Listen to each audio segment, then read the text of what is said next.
Welcome to our channel. Today we how to update charging notifications on Electrify America app. Easy tutorial step by step clearly.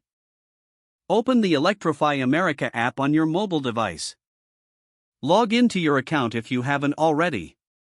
Navigate to the main menu by tapping on the menu icon. Locate the settings option in the menu and select it. Within the settings menu, look for notifications. Tap on Notifications to open the notification settings. Here, you will see various types of notifications you can customize. To adjust charging notifications, find the section labeled Charging Updates. Select Charging Updates to view the current notification preferences. You will see options for notifications related to charging status, availability, and completion.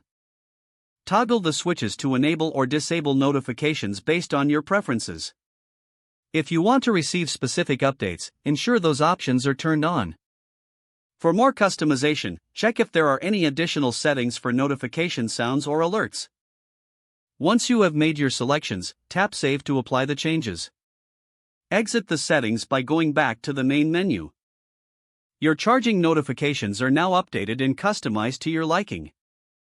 Make sure to monitor your notifications to ensure they reflect your preferences. Congratulations, you're all set to stay informed about your charging status. If the page does not load, refresh the browser or try again in a private or incognito window. Make sure you are using the correct email address, then retype it carefully to avoid small typos. If your password is not accepted, use the reset option and create a new strong password you can remember. Check your spam folder for verification or security emails, then complete any requested confirmation steps.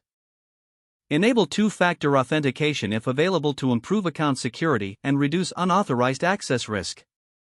After signing in, review your profile details so your contact information and settings are accurate and current. If you see an error message, note it down and try again after restarting your device and internet connection. Log out when you finish, especially on shared devices, to keep your account and payment information secure. If the page does not load, refresh the browser or try again in a private or incognito window. Make sure you are using the correct email address, then retype it carefully to avoid small typos. If your password is not accepted, use the reset option and create a new strong password you can remember. Check your spam folder for verification or security emails, then complete any requested confirmation steps. Don't forget to like this video and subscribe to our channel for more step-by-step tech guides.